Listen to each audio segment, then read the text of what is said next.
Yo, what's good with y'all? We have another reaction for today. Drop a like, subscribe if you're new. This is from a channel called Shaman Oaks and it's titled Man Dies and Learns We Have It Completely Backwards Powerful Near Death Experience.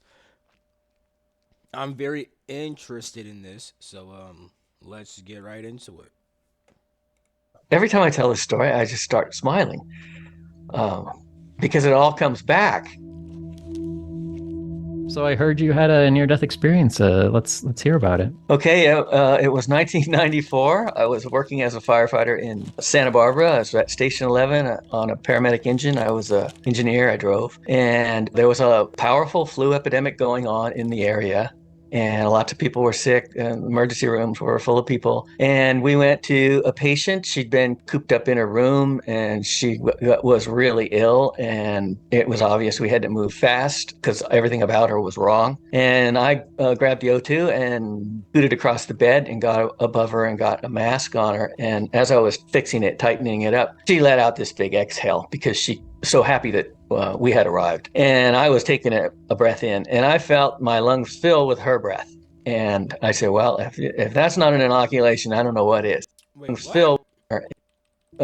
Engineer, I drove, and there was a room, and she was really ill, and it was obvious we had to move fast because everything about her was wrong. And I grabbed the O2 and booted across the bed and got above her and got a mask on her. And as I was fixing it, tightening it up, she let out this big exhale because she so happy that we had arrived. And I was taking a breath in, and I felt my lungs fill with her breath. And I said, well, if that's not an inoculation, I don't know what is. And a couple of days later, I was really sick. I don't know why that threw me off at first. I'm tweaking.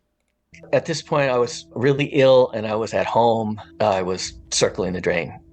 It was hard to get out of bed. I was throwing up and it going the other way. It was a afternoon of the third day. I think I was looking in the mirror and I said, man, I don't even look like myself. Everything was dark. My heart was racing. It was like 150. And I tried to take my pulse at my wrist because that's a good indicator of what your blood pressure is. And I couldn't get a pulse at my wrist, so I knew it was below 80.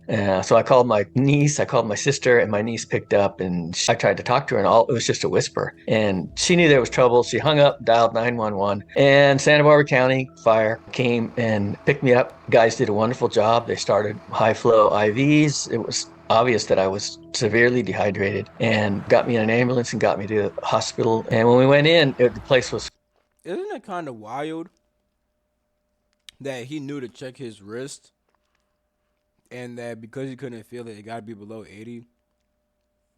So because of that, he, went to the hospital. That made me want to learn like simple signs, like how to check your pulse and what numbers it should be at. Cause I don't even fully know that for real. If I'm gonna be so, some of y'all might know that, and I'm the dummy. Maybe I'm the dummy, but I just think that's interesting. He could just check you like, oh yeah, something's wrong. Time to call. Like what the heck? full. It's full of Like imagine if he didn't call. Like you know what I'm saying? Like clearly he stayed alive, but like what if he was in the hospital then he died because he was in the hospital? You know what I'm trying to say? It wasn't just an NDE. It was a full D, full death. people, full of kids and adults, and everybody had this same really powerful flu. And I got put in a room, and they kept changing out the IVs. I had a couple of bags by then. I think another one was hung. By the next day, when I left, they said they'd given me 11 liters of fluids. They're trying to float the system because something happened, and I don't blame anybody, or I don't have any ill feelings towards anybody about it because it led to this event, which was something that was meant to be. And anyway, the nurse came in and she said everyone's getting these two drugs, something for pain, which was a morphine type thing, and something for nausea. She pushed him into the IV port, and I kind of was sitting up. I was getting dressed. My wife was there, and I was like, I think I can go home. And she goes, nope, the doctor hasn't even seen you yet, and these are orders for everybody. Anyway, she pushed it, and I keeled over. And my wife said that it really scared them. They came in and they Narcaned you, and Narcan is something that gobbles up the opiates, and they Narcaned you She had it written down 3 times. And you weren't coming back. So they put me in intensive care for the night and had all this equipment and tubes and stuff on me. And I don't know any of this. My wife hung in there. And at some point during that night, I left my body. And I found myself flying through this star-filled realm.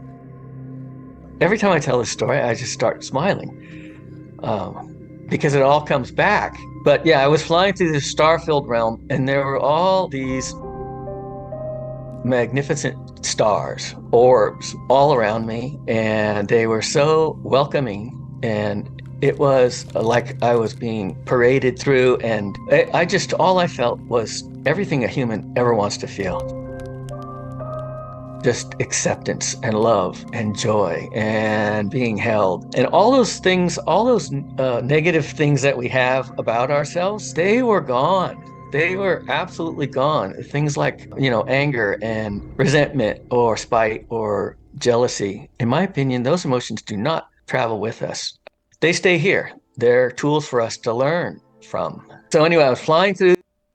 Yeah, those come from your body. Those come from your body. Those emotions come from the fact that you have a human vessel, which forms this character that needs to survive.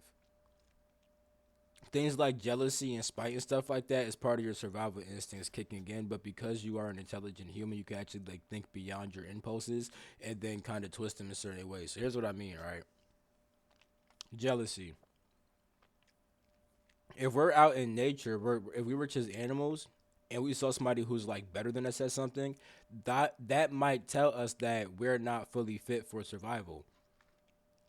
That person could be a threat to us, whether it's physically or in regards to mating with other animals and keeping our bloodline going. Jealousy comes from your survival impulse, you know what I'm saying? Same with spite, or holding a grudge. Sometimes an animal, right? If an animal tried to fight you, but you know what I'm saying, y'all niggas got it broken up. Whenever you see that animal again, you might want to just, unalive that animal due to the fact that you think that's the only way to survive. You know what I'm saying? I got to get this person back. I got to get this animal back because they're going to try to get me. You know what I'm saying? So these emotions that we feel come from our survival impulses. When you separate from the body, we don't have that. You know what I'm saying? So, yeah. Through this star-filled realm, feeling absolutely ecstatic, like a cosmic orgasm. And it wasn't just an explosion. That was a full-time vibe.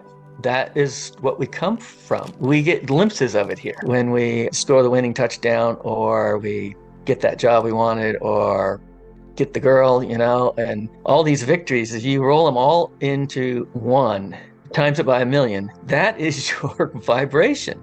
So yeah, we come down here to push against this really dense, harsh vibrations. And it's really a wonderful gift. It really is.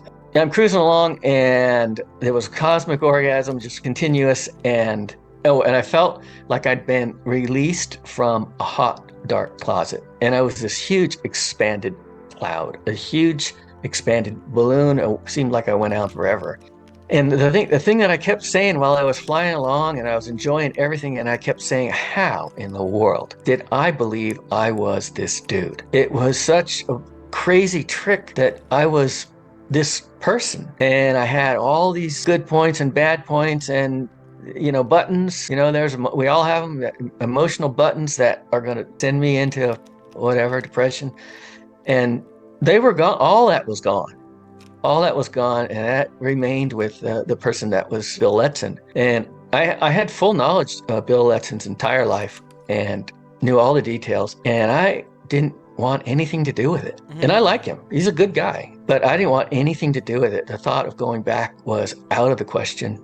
I was well aware that my body was behind, and it was like a banana peel. What are you going to do with a banana peel? Throw it away. And that's what it felt like.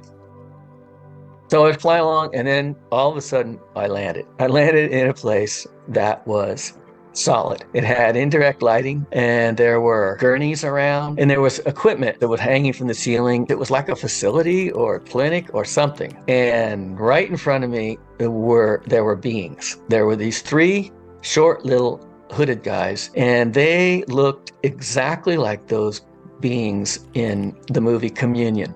The guys I saw, they were in front of me. They had big smiles on their face, and they had these dark hoods and squatty little bodies. And one woman wrote to me and she said, I was taken by these many times as a kid. And she goes, I called them the Warthog Men. The Warthog Men have come and taken me. And she said, when I saw that movie Communion, I dropped my popcorn. And says that they looked exactly like that. And I've gotten a number of emails from people saying, thank you for doing this because I thought it was just mine. So anyway, yeah, they look kind of, I don't know, creepy is the right word, but they look different. But for me, they were sweethearts. And they were saying things like, how was it? What did you learn? What can you tell us? And I was extremely confused. All of a sudden, I was in this place with these beings from a cartoon, basically. Mm-hmm. And one of them stepped forward and he took a long look at me. And then he turned to the other two and he said, he doesn't remember us. And they all started giggling. And I was like, well, guys, I'm having a little trouble. All of a sudden, things are very strange from my perspective, you know, and I kind of remember you, but give me a little time. And they were giggling and bouncing around and they were wonderful. And then there was this other guy and he was sort of in charge. He was kind of in the background. He came forward and he was this tall, wispy guy. And he had this incredible ecstatic smile. His eyes were open, his eyebrows were up, and he had this wonderful smile and laugh. And he was obviously in charge, but he was the best boss anybody could ever have. He wasn't, very strict at all. When he came forward towards me, my throat just tightened and my chest expanded. And I thought I was going to break down in uncontrollable crying from love. Wow. There was so much love pouring from this being that it was overwhelming. It was paralyzing. And I just loved it. I loved those guys. He was cool. There was some back and forth stuff. And every time I said something, he had this chuckle. I could feel it inside of me. He had this laugh. I got the impression that, looking at it from a third person, that was a relationship between a father and a child. And he loved me unconditionally. And at one point I said, I'm not going back there. No way, no how, ever. So I guess I got to move on from this place eventually. And so, what's next? A review of my life? Would you guys like to get started with that? And he just loved that. He just cracked up like I was a little toddler trying to take over. And he said, sure, let's do that. How do you want to start? So I started talking and I was telling stories about jobs that I wish I'd taken. My wife and I got this offer for this job on an island off the coast, and we were going to live on this island by ourselves and take care of the wildlife. And it was really super remote. It was like an hour helicopter ride off the coast. And she wanted that. That was right up her alley. And I took a fire job. I still wanted excitement. But I wish I'd done that for her. I'm not going to lie. That would be dope, bro. I'd love to do that. That island joint, I'd love to do that. She's never asked for anything, but she did want that. So yeah, I talked a little bit about that and a few other things. And nobody was listening. They didn't care. It was obvious that I was brought in there for a quick show and tell. And I wasn't staying. It wasn't the end of my life. And I was the only one in the room that didn't know that. And at one point he said, okay, that's enough. He stepped forward like a father and said, time to go back. And that just floored me. I was like, what? Go back? I'm not going back there. There's no way. He says, yeah, you got to go back. You got things to do and they're important. And the three little guys, it was like they were reassigned. They just disappeared. They went somewhere else in that facility. And it was just he and I, and he came forward and he's like, okay, you're going back. And as he stepped forward, I felt myself slipping back. The place just started to break up. It started to dematerialize. It's like I was being beamed out of there and I was going to another channel. I was going to another frequency, and it was a descending feeling, and I dropped away into darkness. Dang. It wasn't a good place. It wasn't someplace you wanted to be. It was lonely and it was dismal, and you didn't want to stay there. Then I was back in my body, and I woke up, and a nurse came by, and she says, "You're awake." And I'm like, yeah, I need to talk to you. And she said, I just got to go tell the doctor. We've been worried about you. We didn't know what was going to happen with you. We didn't know what was going on. And I said, okay, that's cool. You can go talk to the doctor. But first, what am I doing back here? You know, I was pissed. I said I was home. I'd made it. Yo, the doctor had to have been so confused. Like, you're not happy to be alive. Like, granted, we know his story, so we know why, but she don't know any of that. That's just kind of wild. Out of here. I was home with my best bros. How is it that I ended up back here? I had bought the farm. I was convinced of it. She said, honey, you've been in escrow, but you fell out of escrow and now you're back with us and you're going to have to get your head around that. And I thought that was, looking back, that was really good advice, because after that experience, anybody who has an experience like that, the yogis and the spiritual teachers, they'll tell you, get back in your life and chop wood and carry water. That is so facts, bro.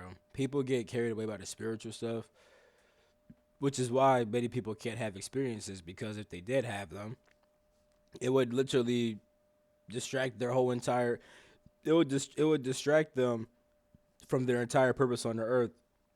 They would just chase those things rather than the hard work they have to do on the earth.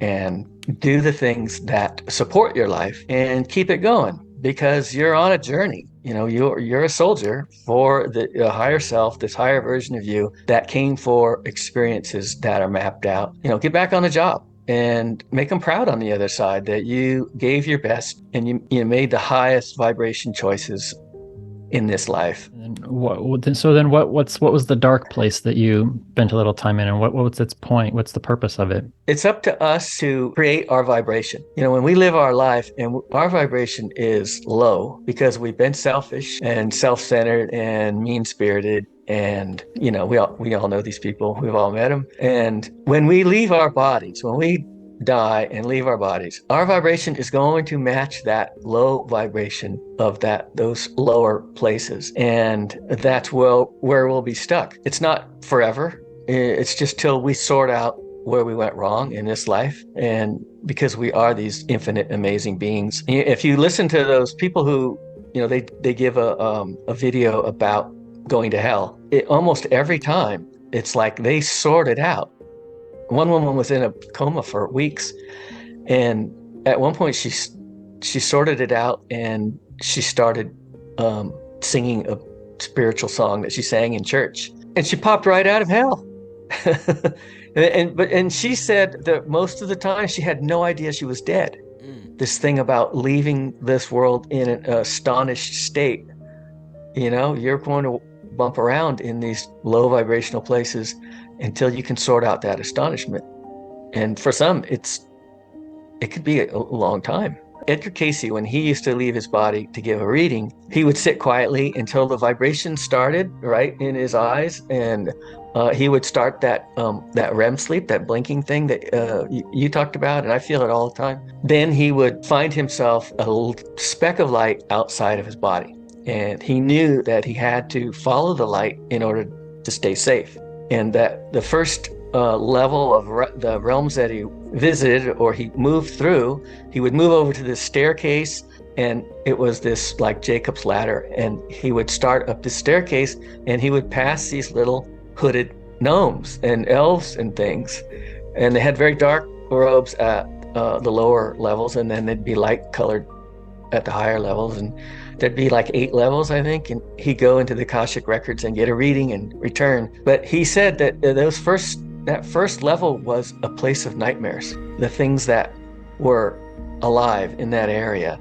were nightmarish. People were there, but they were greatly deformed. They'd have huge hands or giant feet, or just these body parts that were really bizarre looking. And he said as he would follow the light to this stairwell, and then he would ascend, and he'd pull out of those places. And I think this guy Michael Tamara, he talks about this thing as we go through these lives and we sort out what we really are, who we really are, and we die well. We die realizing that we live forever and we can't be harmed, and I just got to stay the course and follow the light. We're living in an illusion. This is a really good play, and we all got parts in it, but when we go home, you don't want to come back here. This thing we call death, we've got it completely backwards. It is a beautiful thing. It is a As a person who knows how to leave their body and has done it a couple of times and has been to various different places, I can attest to the fact that when I first started doing it, bro, I would never want to come back to my body, and I would hate when I'm back. I'm like, oh my god. Now I'm used to it, but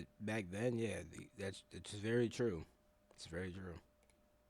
10 million% upgrade instantly. We have not lost anybody. They've slipped out of the physical and they've gone home. And they're just a little further up the trail than we are right now. But we'll see them again, and everything is fine. Everything is beyond fine for them. All right, Hey, thank that was a cool video, but I'm not gonna lie, it's not what I expected based off, I guess, the thumbnail. I don't know, but that's pretty much it for this video. I love you. Catch you in my next video. Peace. The freak out.